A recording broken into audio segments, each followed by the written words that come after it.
그래서 이제 이런 사실들이 재판 과정에서 드러나고 이제 또 제보를 통해서 자꾸 드러나고 있지 않습니까? 그죠?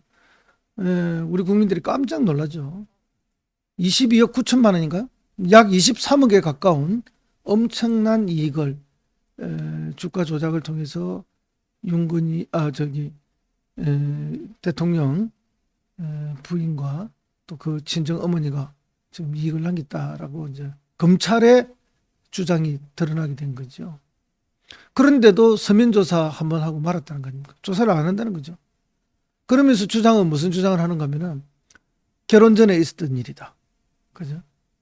그걸 지금 한다는 게 말이 되느냐? 총선을 앞두고 이런 게 말이 되느냐? 이런 말도 안 되는 주장을 하면서 특검을 거부하고 있는 거 아닙니까? 그런데 공범들의 재판 과정에서 계좌가 수십 차례 이용됐고 지금 약 23억에 가까운 이득을 봤다는 사실들이 다 폭로되고 있는 거 아닙니까? 그리고 문재인 검찰에서 탈탈 털었다 했는데 그 탈탈 털어서가 혐의가 없었으면 종결 처리했으면 될 거 아닙니까? 종결을 못한 거 아닙니까? 그리고 검찰 수사 의견에 이게 지금 다 나오고 있다는 거 아닙니까? 그러니까 이것은 정말 제대로 수사를 하든지 아니면 정말 특검을 받아야 되든지 둘 중에 하나입니다.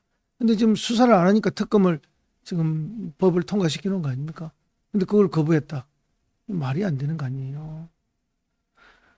그래서 반드시 제의를 통해서 특검이 진행돼야 한다고 저희들은 보고 있습니다. 윤석열 대통령이 한때 강하게 주장했던 이런 말이 있습니다. 특검을 거부하는 자, 그 자가 범인이다. 죄가 있으니까 특검을 안 받으려는 거 아니냐. 이런 주장을 했던 사람이 바로 윤석열 전 대통령입니다. 그리고 문재인 검찰에서 탈탈 털었다고 했지만 그때 중앙지검장이나 검찰총장을 누가 했습니까? 윤석열 본인이 한 거 아닙니까? 본인이 얼마나 이 수사를 마크하고 커브 쳤겠습니까? 그러니까 수사가 잘 안 된 거죠. 또 그걸 진행시키려 하니까 법무장관을 얼마나 공격을 했습니까? 그러니까 이건 있을 수가 없는 일이죠. 그래서 반드시 진실을 밝히는 특검이 진행되어야 한다. 이런 말씀을 다시 한번 드리지 않을 수가 없다. 그렇게 이야기하고요. 윤 대통령님이 욕을 잘하는가 봐요. 네. 그 한동훈 검사를 조사하려고 하니까 당시 중앙지검장이었던 분에게 전화를 해서 평생 들어보지 못한 온갖 욕설을 퍼붓다 하는 그런 이야기도 지금 다 증언이 나오고 있지 않습니까?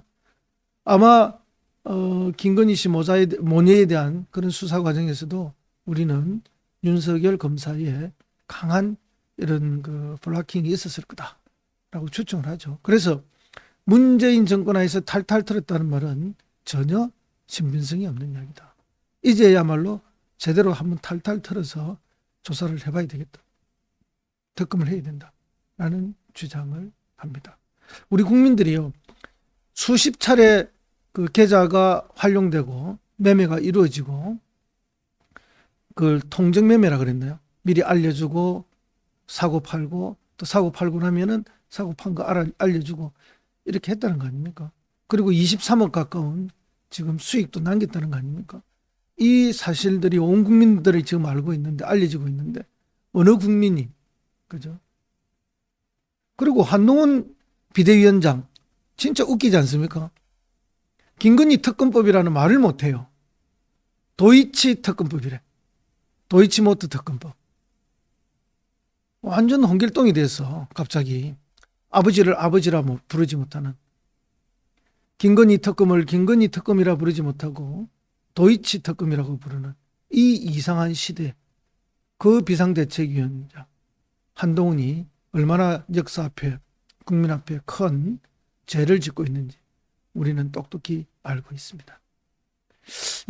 그래서 하루빨리 특검이 진행되어야 한다는 주장을 강력히 하면서 언제 제의가 이루어질지는 모르지만 다시 표결에 붙여질 때 반드시 출석위원회 3분의 2가 찬성해서 특검이 진행되기를 강력하게 소망해 봅니다.